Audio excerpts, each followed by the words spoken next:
In the days when the judges ruled, there was a famine in the land. So a man from Bethlehem in Judah, together with his wife and 2 sons, went to live for a while in the country of Moab.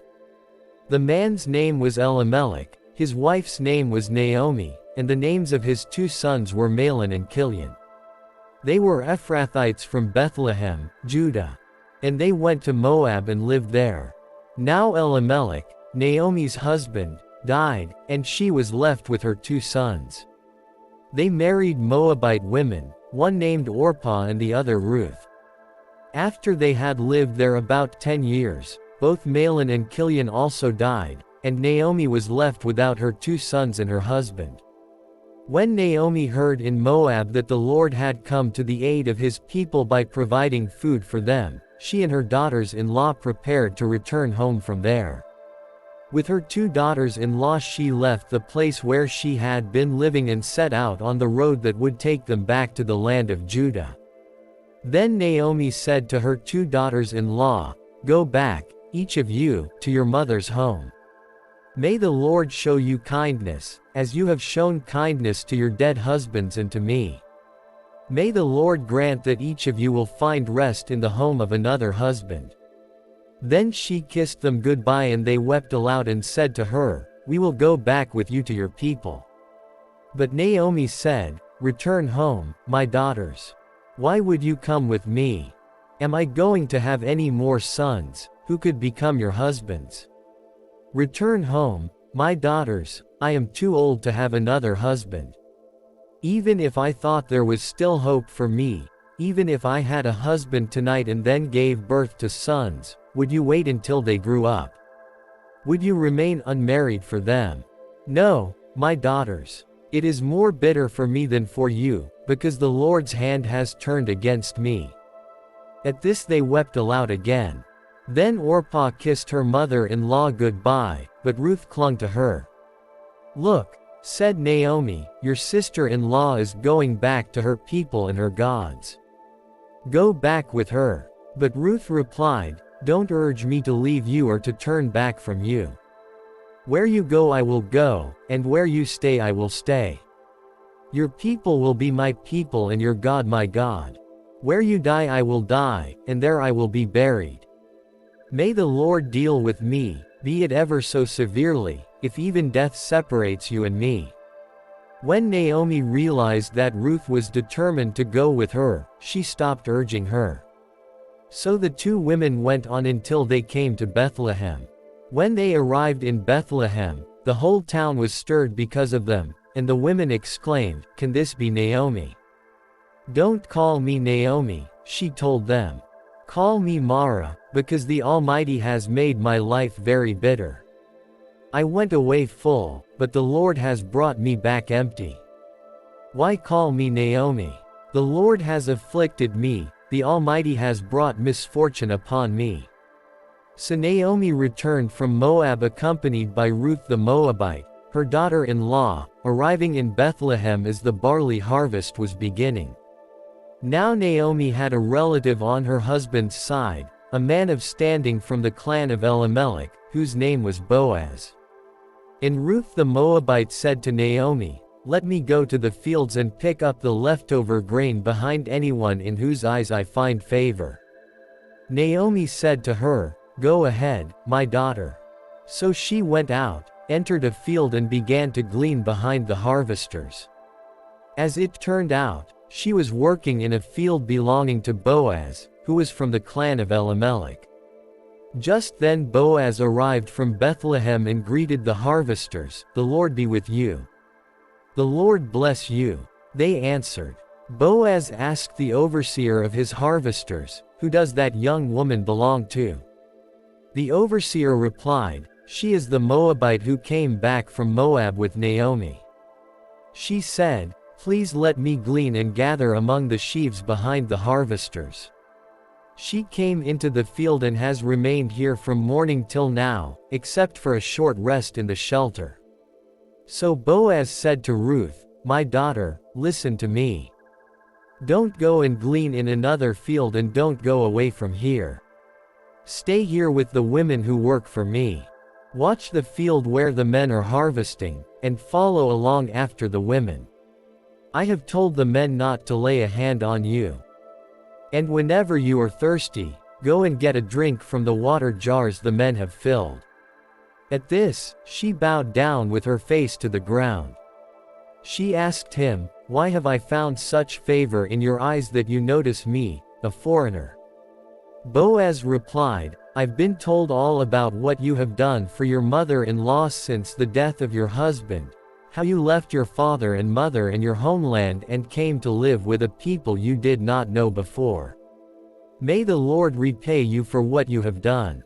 May you be richly rewarded by the Lord, the God of Israel, under whose wings you have come to take refuge. May I continue to find favor in your eyes, my Lord," she said. "You have put me at ease by speaking kindly to your servant, though I do not have the standing of one of your servants." At mealtime Boaz said to her, "Come over here. Have some bread and dip it in the wine vinegar." When she sat down with the harvesters, he offered her some roasted grain. She ate all she wanted and had some left over. As she got up to glean, Boaz gave orders to his men, "Let her gather among the sheaves and don't reprimand her. Even pull out some stalks for her from the bundles and leave them for her to pick up, and don't rebuke her." So Ruth gleaned in the field until evening. Then she threshed the barley she had gathered, and it amounted to about an ephah. She carried it back to town, and her mother-in-law saw how much she had gathered. Ruth also brought out and gave her what she had left over after she had eaten enough. Her mother-in-law asked her, "Where did you glean today? Where did you work? Blessed be the man who took notice of you." Then Ruth told her mother-in-law about the one at whose place she had been working. "The name of the man I worked with today is Boaz," she said. "The Lord bless him." Naomi said to her daughter-in-law, "He has not stopped showing his kindness to the living and the dead." She added, "That man is our close relative, he is one of our guardian redeemers." Then Ruth the Moabite said, "He even said to me, 'Stay with my workers until they finish harvesting all my grain.'" Naomi said to Ruth her daughter-in-law, "It will be good for you, my daughter, to go with the women who work for him, because in someone else's field you might be harmed." So Ruth stayed close to the women of Boaz to glean until the barley and wheat harvests were finished. And she lived with her mother-in-law.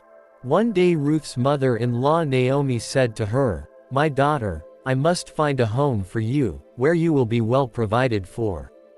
Now Boaz, with whose women you have worked, is a relative of ours.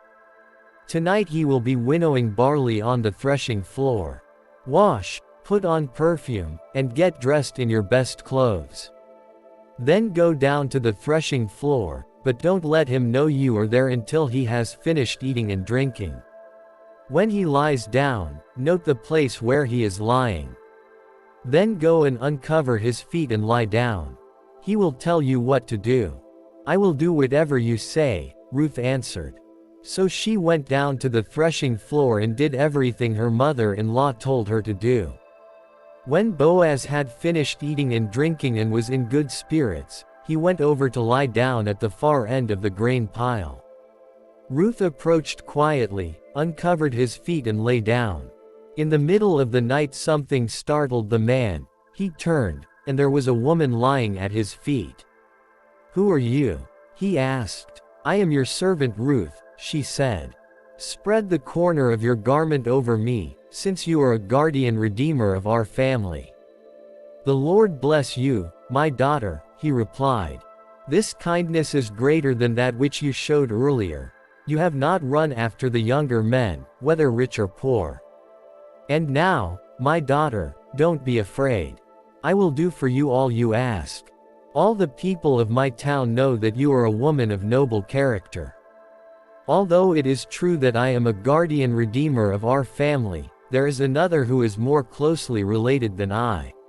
Stay here for the night, and in the morning if he wants to do his duty as your guardian redeemer, good, let him redeem you. But if he is not willing, "As surely as the Lord lives I will do it. Lie here until morning." So she lay at his feet until morning, but got up before anyone could be recognized, and he said, "No one must know that a woman came to the threshing floor." He also said, "Bring me the shawl you are wearing and hold it out." When she did so, he poured into it 6 measures of barley and placed the bundle on her. Then he went back to town. When Ruth came to her mother-in-law, Naomi asked, "How did it go, my daughter?" Then she told her everything Boaz had done for her and added, "He gave me these 6 measures of barley, saying, 'Don't go back to your mother-in-law empty-handed.'" Then Naomi said, "Wait, my daughter, until you find out what happens. For the man will not rest until the matter is settled today." Meanwhile Boaz went up to the town gate and sat down there just as the guardian redeemer he had mentioned came along. Boaz said, "Come over here, my friend, and sit down." So he went over and sat down. Boaz took 10 of the elders of the town and said, "Sit here," and they did so. Then he said to the guardian redeemer, "Naomi, who has come back from Moab, is selling the piece of land that belonged to our relative Elimelech. I thought I should bring the matter to your attention and suggest that you buy it in the presence of these seated here and in the presence of the elders of my people.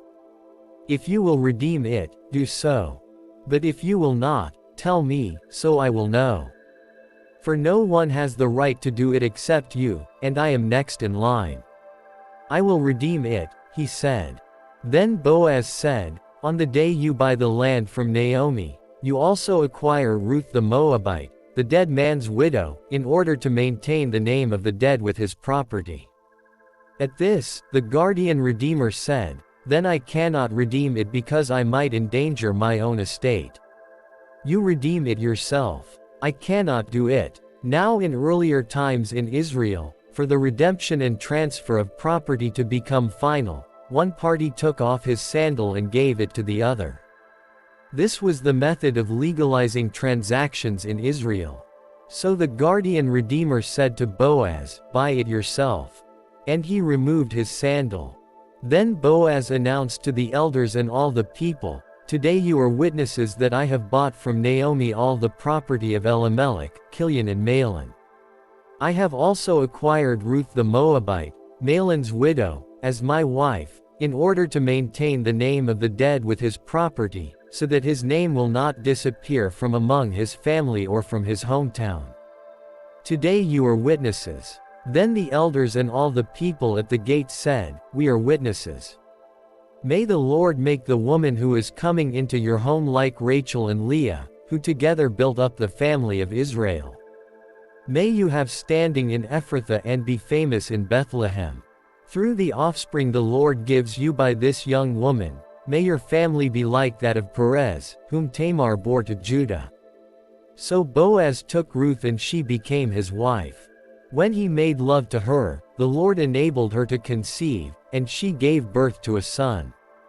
The women said to Naomi, "Praise be to the Lord, who this day has not left you without a guardian redeemer. May he become famous throughout Israel. He will renew your life and sustain you in your old age. For your daughter-in-law, who loves you and who is better to you than 7 sons, has given him birth." Then Naomi took the child in her arms and cared for him. The women living there said, "Naomi has a son." And they named him Obed. He was the father of Jesse, the father of David. This, then, is the family line of Perez. Perez was the father of Hezron. Hezron the father of Ram. Ram the father of Amminadab. Amminadab the father of Nahshon. Nahshon the father of Salmon. Salmon the father of Boaz. Boaz the father of Obed. Obed the father of Jesse. And Jesse the father of David.